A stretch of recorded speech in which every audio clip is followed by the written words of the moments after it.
طبی دنیا، صحت کی دنیا۔ بسم اللہ الرحمن الرحیم۔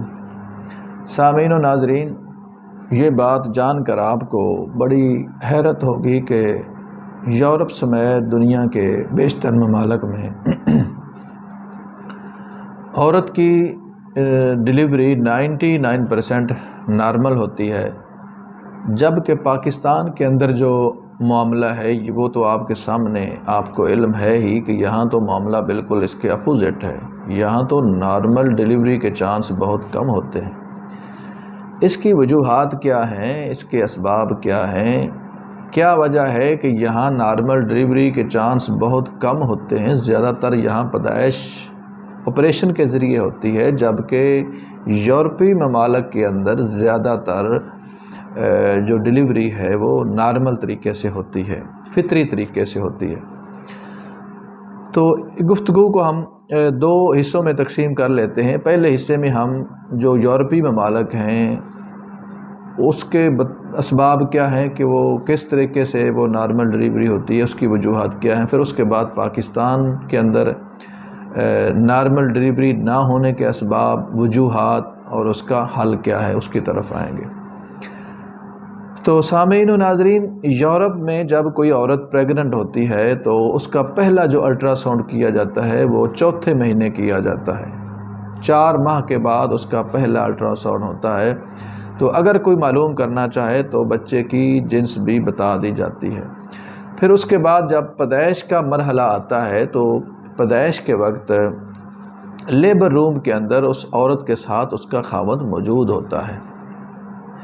جب تکلیفیں اٹھنا شروع ہوتی ہیں، عورت تکلیف سے چیختی اور چلاتی ہے، تو ڈاکٹر کی طرف سے اس کو بجائے انجیکشن لگانے کے، پین کلر انجیکشن لگانے کی بجائے اس کو صبر کی تلقین کی جاتی ہے کہ وہ یہ تکلیف برداشت کرے، یہ اس کے لیے فائدہ مند ہے۔ پھر جب پیدائش کا پروسیجر مکمل ہوتا ہے تو اس بچے کو ڈائریکٹ بغیر کسی کپڑے کے اس کی عورت کی باڈی کے ساتھ اس کو اٹیچ کیا جاتا ہے تاکہ وہ بچہ اپنا ٹمپریچر مینٹین کر لے۔ پھر اس کے بعد اس عورت کے خاوند سے کینچی کے ساتھ اس بچے کی ناف کٹوائی جاتی ہے، اور پھر اس کے بعد بچے کو صرف اور صرف ماں کا دودھ پلانے کی ہی تلقین کی جاتی ہے۔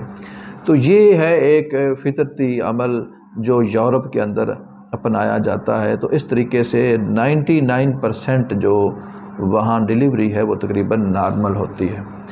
اب آتے ہیں اپنے پیارے وطن پاکستان کی طرف کہ یہاں معاملہ الٹ کیوں ہے۔ یہاں تو اکثریت کی جو ڈلیوری ہے وہ غیر فطری طریقے سے آپریشن کے ذریعے ہوتی ہے۔ اس کی وجوہات کیا ہیں؟ آخر یہ اتنا ظلم کیوں ہو رہا ہے ہمارے ملک کے اندر کہ آج سے 30-40 سال قبل چلے جائیں تو اس وقت تو بہت ریئر چانس ہوتے تھے آپریشن کے، مگر اب تو تقریباً شاید ہی کوئی 5% کہہ لیں، 10% کہہ لیں خواتین جو آپریشن سے بچتی ہیں، وہی بچتی ہیں جو اپنا فطرتی غذا اور فطرتی طریقہ استعمال کرتی ہیں، فطرتی فولک ایسڈ استعمال کرتی ہیں، ان مصنوعی طریقوں اور مصنوعی فولک ایسڈ کیلشیم کی گولیوں سے بچتی ہیں، تو وہی نارمل ڈلیوری کی طرف جاتی ہیں۔ باقی تقریباً ساری کی ساری ہی غیر فطری طریقے سے ان کی ڈلیوری ہوتی ہے۔ تو پاکستان کے اندر جب کوئی عورت پریگننٹ ہوتی ہے تو فوراً وہ ڈاکٹر کے پاس چلی جاتی ہے۔ الٹرا ساؤنڈ ہوتا ہے۔ الٹرا ساؤنڈ کے بعد اس کا چیک اپ جب مکمل ہوتا ہے تو شروعات میں ہی اس کو فولک ایسڈ، کیلشیم کی گولیاں اور اس طرز کی وینوفر انجیکشن، ڈرپس وغیرہ یہ لگانا شروع کر دیتے ہیں۔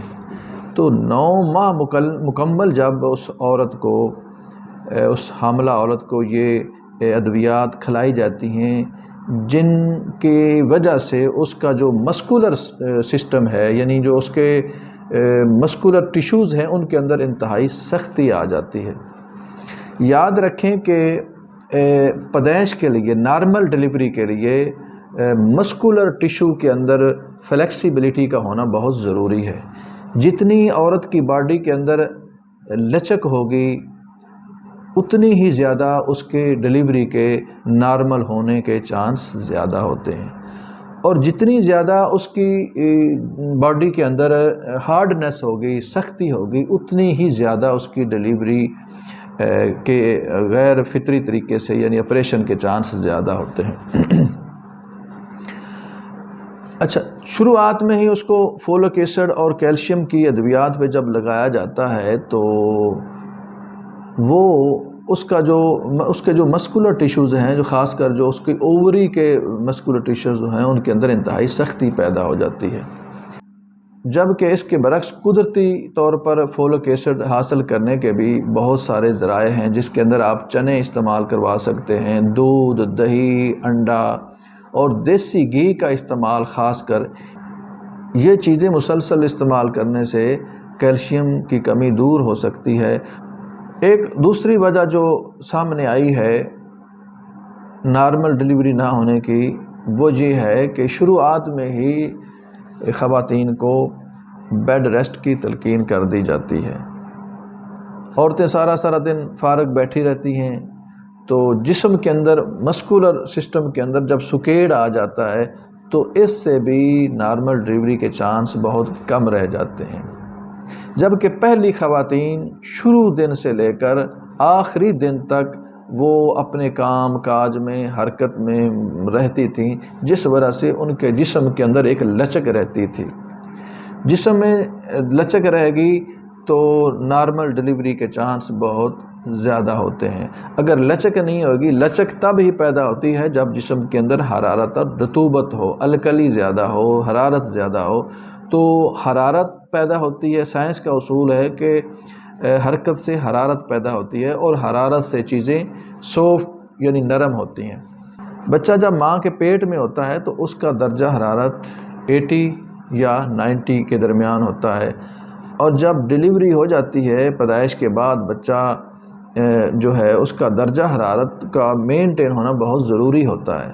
تو ہمارے ہاں جو چونکہ ڈاکٹر صاحبان جو ہیں وہ نازک مزاج ہوتے ہیں، انہوں نے اپنا وہ جو لیبر روم ہوتا ہے اس کے اندر ایئر کنڈیشن اور اے سی وغیرہ کا استعمال کیا ہوتا ہے، تو ایئر کنڈیشن اور اے سی کا جو ماحول ہوتا ہے وہاں کا جو درجہ حرارت وہ تو 16، 17، 18 کے راؤنڈ اباؤٹ ہوتا ہے۔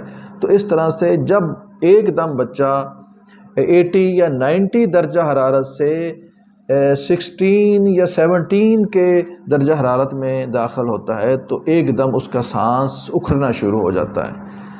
تو جب سانس اکھڑنا شروع ہو جاتا ہے تو پھر وہ بچے کو بھی وہ میڈیسن استعمال کروانا شروع کر دیتے ہیں، حالانکہ چاہیے تو یہ تھا کہ وہ درجہ حرارت جو ماں کے پیٹ کے اندر تھا اس کے قریب ترین ملتا جلتا درجہ حرارت اس کو باہر بھی مہیا کیا جاتا۔ تو حاصل کلام یہ ہوا کہ اگر ہم اپنے ملک کے اندر چند ایک چیزوں کو اپنا لیں تو نارمل ڈلیوری کے چانس بہت زیادہ ہو جائیں گے۔